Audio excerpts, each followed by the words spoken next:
Sandra, how come SBS Bank's rates are so good? Because they're owned by their customers, not greedy shareholders, so we get a better deal. Really? Always wanted to own a bank.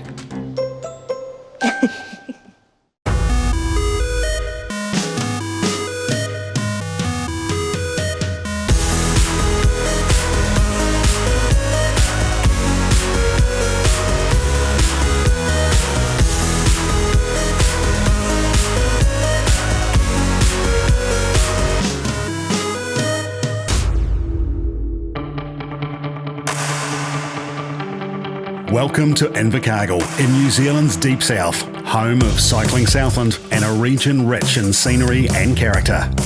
This is the SBS Bank Tour of Southland, one of the country's longest running sporting events and one of the most prestigious titles in New Zealand cycling.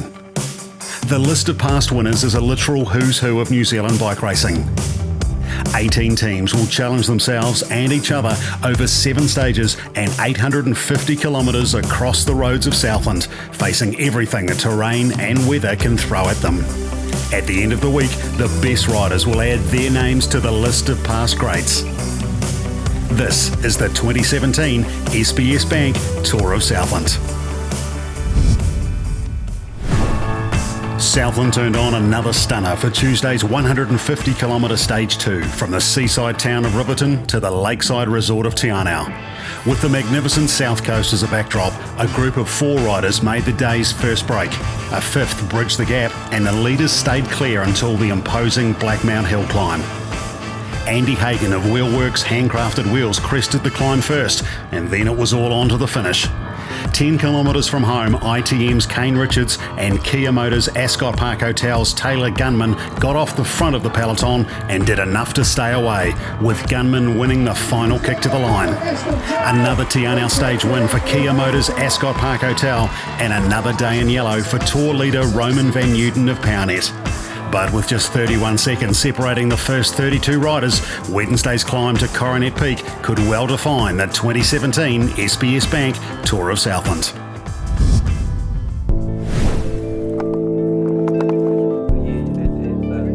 It's just been really aggressive racing from the whole bunch, which is, people look at the weather and think it's kind of easy conditions, but I think the racing makes it hard every year, and guys are out there to race hard, and we've been amongst it, and getting the green jersey's been really good. I mean, it's still a long week, but just keep chipping away like that.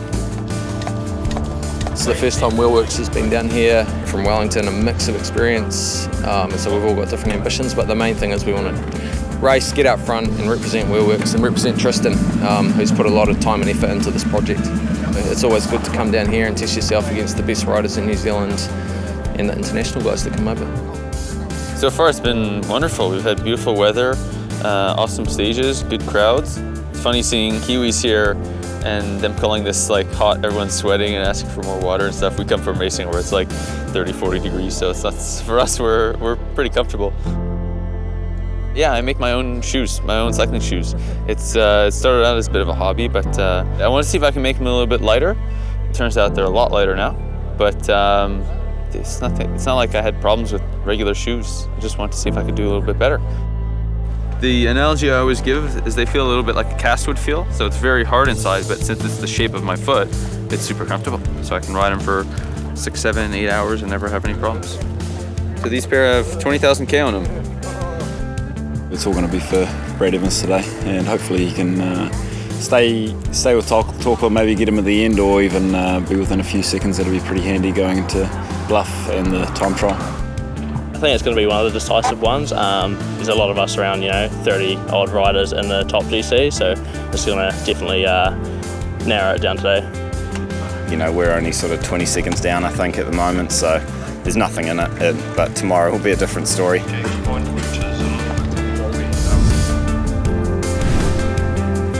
Here we are in Mosburn for another fantastic day's racing, no doubt on the cards. 105 starters of the original 107 in this year's tour, and some serious looking faces towards the front here with Brad Evans, the most combative from yesterday as well, the king of the mountains and under 23. They know full well, Doug, of course, that this stage here could be quite a defining factor in the tour again. There's certainly a lot of solemn-looking faces in the peloton today. This is the most serious part of this year's race, the pivotal part for the leaders and the GC overall. That Coronet Peak climb looming at the end, Julian. It's a long way and there's a lot of work ahead of them. Yeah, since the year it's been introduced, it's certainly been one of the serious points of any of the stages in the tour, where the riders know they've got some 10k of climbing. So for a lot of the climbers, they'll be waiting patiently back in the main peloton, hoping to get to the base of it in the freshest way possible. But one man who's not going to wait around to the base is Alex Ray, disappearing off the front here. The man in the red colours, the Wheelworks handcrafted wheels. Now, great to see him out in the front here, Doug, of course, because this is a man who had some serious health issues last year and missed the tour. Yeah, it is great to see him here racing again in the SBS Bank Tour. 12 months ago with organ failure, a serious illness, and back again for this year's race. So Alex Ray just pipped on the line with Callum Gordon from the Business South team adding to his King of the Mountains jersey points.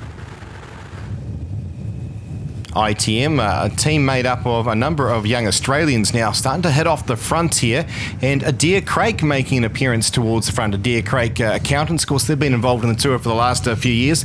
Good to see that one of their riders also now trying to challenge towards the front and establish that early break. This is the hard part. It's really deciding when to go, whether this is the right split. There's so many of these breaks, jump off and get caught and jump off. But in this stage, it has traditionally been a breakaway group gets away, and whether or not that has got enough strength in numbers and strength to stay away, and they then have enough legs left to climb Coronet Peak. So it's an interesting time in the race so far. So these four riders now deciding to roll the dice and see what they can do here on this long stage. Another close to 140 kilometres for them, as we see a couple of riders coming across, and Mike Greer-Holmes being featured in amongst it there. Of course, that's a part of the Michael Vink-led team. So this could be an interesting manoeuvre, trying to put one of their teammates up the road for Vink and wait for that hill later on to come back and support him on the climb. Yeah, the old insurance policy, Julian, you want a bit of nomination from your team. It may not be one of the stronger members of your team in the race so far, but having a rider in a group like that takes the responsibility off the chasing group in the peloton, and it means perhaps your team doesn't have to put the effort in order to contain that lead group. So, yes, an interesting strategy. Speaking of responsibility, Blinds Direct have been put onto the front as they make their way towards the Garston School, and the kids are out in action, shouting out for Blake. I assume that would be Blake Tate-Jones, one of the local men there in the Business South colours, the flags they're holding as they go through for one of the sprints. And the time gaps are starting to open up here for this group here of riders who are trying to get across to the Devil's Staircase with significant sort of a gap. Yeah, 3 minutes 58, and this gap could go out even further yet as this stage progresses. A great view of the world-renowned Lake Wakatipu as they approach the Queenstown region, and you can see there the lake, no white cap, so very smooth, calm conditions, and it's fairly calm out in front here as well, Doug, as they wait for the attack to come from the main peloton. Yes, a bit of foxing. You can see that time gap now to the front group is now 6 minutes. So there's probably a bit of relaxation going on in the front group. You can see it's all quite bunched up, but they're also making sure they're ready. There's Brad Evans having a bit of a stretch. He's obviously got a wee bit of a sore leg there in order to stretch, but he will be thinking about this Coronet Peak climb. The whole crux to this stage, of course, is going to be contained in that 8 kilometre climb at the finish. So there's a lot of people here sitting waiting. Tour leader Roman van Uden from PowerNet, he's having a bit of a chat to the Mike Greer's team, and they'll be all discussing how far are we going to let these guys go. You're right, Doug, and there's certainly some names that have been thrown in the mix here today that will be expected to perform. So a bit of pressure on the shoulders of some riders, the likes of the Brad Evans, the Taylor Gunman's a former stage winner, and of course Michael Torkler, who's well known for climbing up hills, and of course Michael Vink. But those boys at the moment relaxed as they allow this group to continue to open a gap. These guys are no threat to the overall general classification.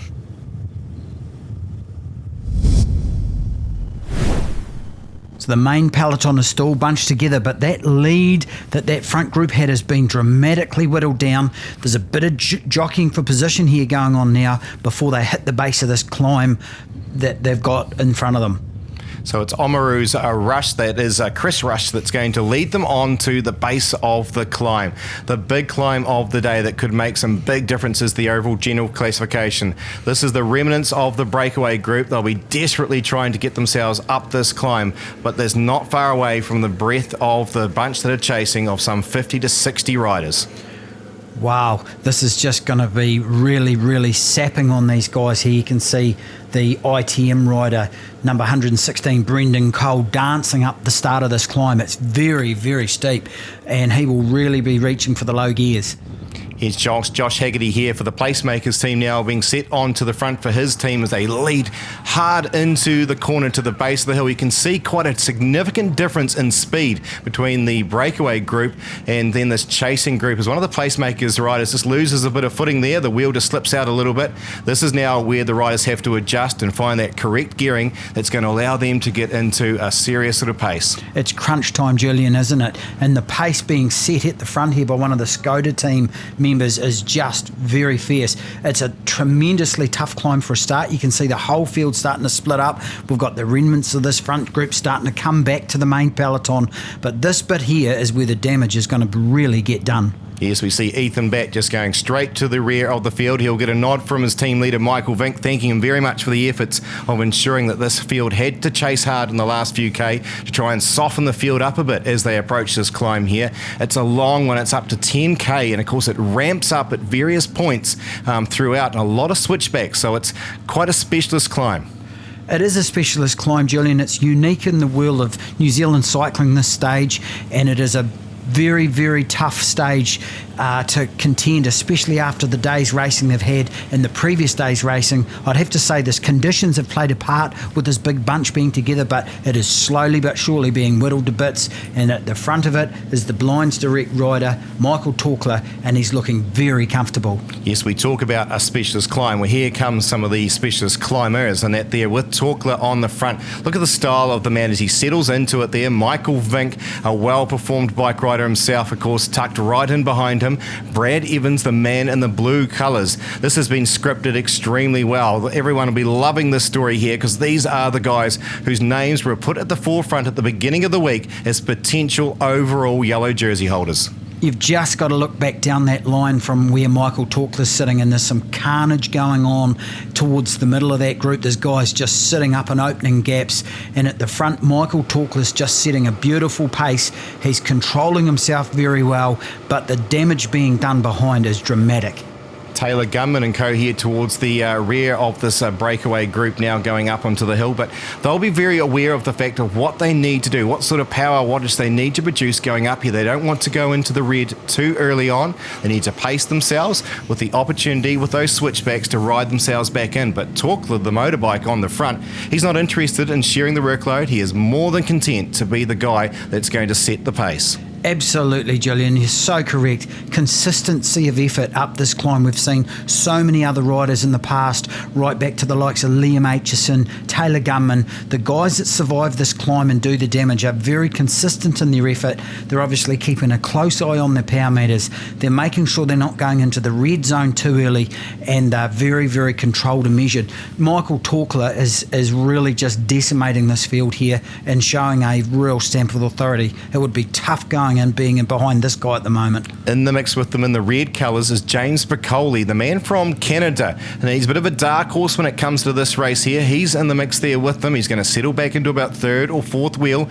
as he allows Torkler to come through, and you can see it again as Torkler does so here. He lifts that pace just ever so slightly, and Michael Vink is absolutely chewing on the handlebars here. He can feel the pain, the agony. The young man from Team Skoda doing a good ride too, further on back in about sixth wheel. This group is starting to open a decent gap. Brad Evans is asking himself a lot of questions too. He won this event in 2015. He knows exactly what he's got to do, but I think Brad Evans is really in survival mode here. He's on the ropes, he's got the gloves up, and he's just hoping that this is not going to get any harder. And you can see the Kia Motors rider putting in a bit of an effort. The surging that goes on in this kind of event and in this kind of stage is what really zaps the rider's legs. Here we see them now starting to really splinter this top half dozen riders as the likes of Piccoli, the Team Skoda rider going across the gap in that as well, as they desperately try to hold on to the pace that is being set by the likes of Torkler. Piccoli gone to the rear of the group this time round, keeping a close eye on the likes of Evans and co, but their heads are starting to drop. Never a good sign here as more gaps start to appear, and that could be all over for some of these riders. Michael Torkler has not yet had a look round. He's not even worried about the carnage going on behind or the kind of effect that he's had. Brad Evans has just capitulated, I believe. He's going to have to go into damage control mode, get on a wheel, get his rhythm back, try and resurrect this stage, but he is in a world of pain here, Brad Evans, and this is really him at his limit. We can see here from a great aerial shot, they continue to splinter as three riders now seesaw at the front here, but the one man that's very comfortable with it here is Torkler, Doug. He continues to be pounding onto the pedals. He's got a very strong pedaling style there, whereas at times these other couple of guys have struggled a little bit there, and he'll be very aware of it. Very, very composed ride here from Michael Torkler. This is the kind of thing that we've seen up this climb, as I've mentioned in previous years. The guys that get up this climb the best and do the most damage are the most composed. They set their own rhythm. That's about the first time I think we've seen Michael Torkler from Blinds Direct look round at the other riders. The other guys have got the shirts open. Michael Torkler's just seriously within himself, and he's riding within his limits. He's now starting to see what the damage is that I've done here and what have I got left in the tank and how am I going to do this now from this point. We can see Mordaunt of Australia desperately trying to get himself back onto the rear of this threesome here, because he knows they are the serious contenders. They're the sort of guys that could drag him through for a stage victory, and he's going straight to the front. He's not going to muck about with it here.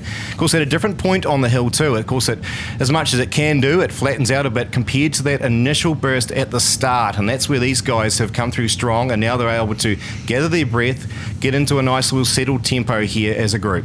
He's very, very uncomfortable here, the boy Mordaunt from Team Skoda Racing. He's an Australian boy. He'll be used to a bit of heat, but you can see him here now. He's setting his own tempo, but gosh, he's in a world of pain. When you look back down the line at Michael Torkler, Michael Vink, and then, of course, the Canadian rider from Kia Motors, James Piccoli, these guys are all in their own zone. They're in a group, but they're all just hanging in there, making sure they're containing Michael Torkler, because he is going to explode, I believe, at some point.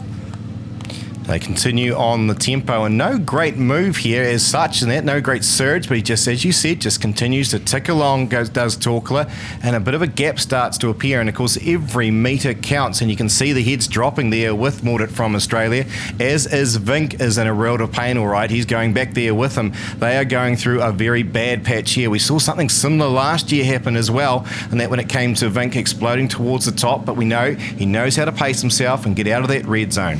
Psychologically, the Coronet climb is also a very tough one, because from this point on you can actually see the top, and if you're on top of things you can measure your effort based on that distance. If you're in a world of pain, the top of that is a long way off, and you can see the riders here that have been gapped by this front duo. They'll be in conserve mode and they'll be just hoping for the stage to finish anytime soon, please. It's been incredible to watch the reactions of these bodies that these guys have had going up this climb here. They've had some very good patches, all four of them, and at different points the faces have told the story, and the pedaling style has certainly done that as well, as we saw the rolling of the shoulders by a few further down and the head dropping, whereas these two men now have caught their second wind and they're away again. That's dead right, Julian. There are some wee flat bits that level off, and you can see here now the pace has increased, and as we were expecting, Michael Torkler's putting in the hammer blow. That is a big move, and there is absolutely no response from the Kia Motors Piccoli rider. He's just had to let him go. And of course the other factor, not only have they got the hill climb here today, but it's the heat factor over the last 3 days is starting to compound on a number of riders. That a lot of them are now starting to feel quite dehydrated. Get talking to them earlier this morning. It's a factor they've probably not really had to contend with as much. It's certainly a symptom of races overseas, but Michael Torkler, he's now just starting to struggle a bit, and he's putting in some big efforts here, making sure he's making that extra time up. He's going for the overall lead now. He's out in front and he is really extending himself. This is starting to hurt him. This is a great shot of the man putting every ounce of energy into it here. He's done this before. He took out the stage last year, of course, but he knows this year could be the year if he gets as much time as he possibly can to put himself firmly into that yellow jersey. Back with Vink and Piccoli here. They've teamed up once more. It was he said Vink, he would catch his breath, he'd let himself settle into it. He's come out of that red zone and is now trying to chase the man that is disappearing up around the corner to the finish. So the final switchback here, Michael Torkla's just taking that look over his shoulder now to see how far in front he is. He's ridden himself into a standstill. He's had an incredible career, this guy. This is the ride for his supporters and his teammates and all of his sponsors, the Blinds Direct team. And there'll be a lot of people here at home watching this who'll be so thrilled for this kid to come back and do what he's done here up Coronet Peak in the SBS Bank Tour of Southland. It is an absolute outstanding effort. He takes his second stage of this year's tour on the flats into Lumsden, but today this was the one he was keen for. This is the one he's been targeting for the past 12 months. As we see Piccoli of Canada, he'll roll in for second place, and that will certainly motivate him for going into the next few days and certainly put him well up in the general classification. As we see Vink will take third place, and they'll go back to the drawing board tonight. What can they do when it comes to tomorrow with the uphill finish again and Michael Torkla?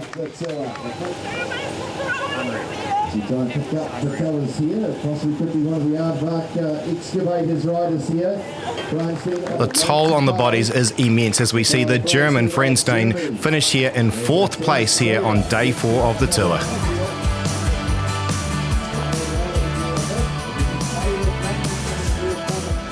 The general classification on day 4 has had a huge shake-up here with some 4 international riders joining the top 10. Michael Torkla firmly into the yellow jersey by 44 seconds over the Canadian.